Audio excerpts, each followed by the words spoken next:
Social democratic party of India SDPI Bengaluru کی جانب سے کل افطار کے موقع پر افطار گیٹ ٹوگیدر منعقد کیا گیا، جس میں جامعہ مسجد بنگلورو کے امام و خطیب مولانا مقصود عمران صاحب اور دیگر مقامی علماء نے بھی شرکت کی اور بیانات بھی ہوئے۔ مولانا مقصود عمران صاحب نے لوگوں سے خطاب کرتے ہوئے قرآن کی آیتوں کا ذکر کرتے ہوئے کہا کہ مسلمانوں کو مایوسی اور نا امیدی سے بچنا چاہیے۔ حالات کیسے بھی ہوں، اگر مسلمان اللہ پر امید رکھتے ہوئے کام کریں گے تو اللہ کی مدد ضرور آئے گی۔ یقیناً یہ وقت آزمائش کا ہے، لیکن مایوس ہونے کا وقت نہیں ہے، اس لیے کہ مومن کبھی مایوس نہیں ہوتا، ایمان والا کبھی مایوس نہیں ہوتا، اللہ کی ذات سے کبھی نا امید نہیں ہوتا۔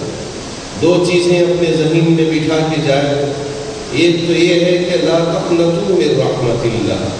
ہم اللہ کی رحمت سے کبھی مایوس نہیں ہوں گے۔ ان اللہ یغفر الذنوب جميعا، اللہ ہمارے ہر غلطی کو، ہر خطا کو اگر ہم صدق دل کے ساتھ توبہ کر لیتے ہیں تو اللہ معاف کرنے والا ہے۔ SDPI کی جانب سے پارٹی کے اسٹیٹ اور نیشنل کونسل ممبر عبدالحنان صاحب نے عوام سے خطاب کیا اور حالات کا ذکر کرتے ہوئے کہا کہ ہر میدان میں مسلمانوں کی نمائندگی کرنے کے لیے قابل لوگوں کو آگے آنے کی ضرورت ہے۔ ملک کے جو حالات ہیں یہ تمام لوگوں کو معلوم ہے، لیکن ان حالات سے ہم کیسے اوپر آنا، کیسے ہم خود مختار بننا،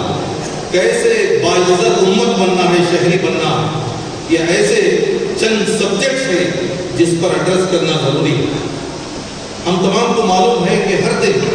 کسی نہ کسی بہانے سے امت مسلمہ کو، اقلیتوں کو، پسماندہ طبقات کو، مظلوموں کو ستایا جا رہا ہے۔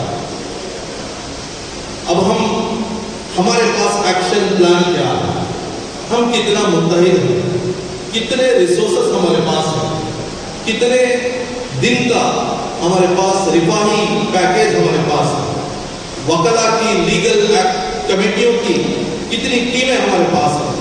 کتنا بہترین پبلک ریلیشن ہمارے پاس ہے، آفیسرز کے ساتھ کتنا ریلیشن ہے، مختلف جماعتوں کے ساتھ کتنا نیٹ ورک ہے، اور ملت کے اندر جتنے بھی ریسورسز ہیں وہ ریسورسز کا صحیح استعمال کہاں تک ہو رہا ہے، یہ ایسے سبجیکٹس ہیں جس پر تمام پارٹیوں کو، تمام علماء کرام کو، تمام NGOs کو سوچنے کی ضرورت ہے۔ اس کے علاوہ افطار گیٹ ٹوگیدر میں عام و خاص لوگوں کی بڑی تعداد نے شرکت کی۔ پروگرام کے اختتام سے پہلے دعا کا بھی اہتمام کیا گیا، جس کے بعد سبھوں نے مل کر افطار کیا، جس کا منظر دیکھنے لائق تھا۔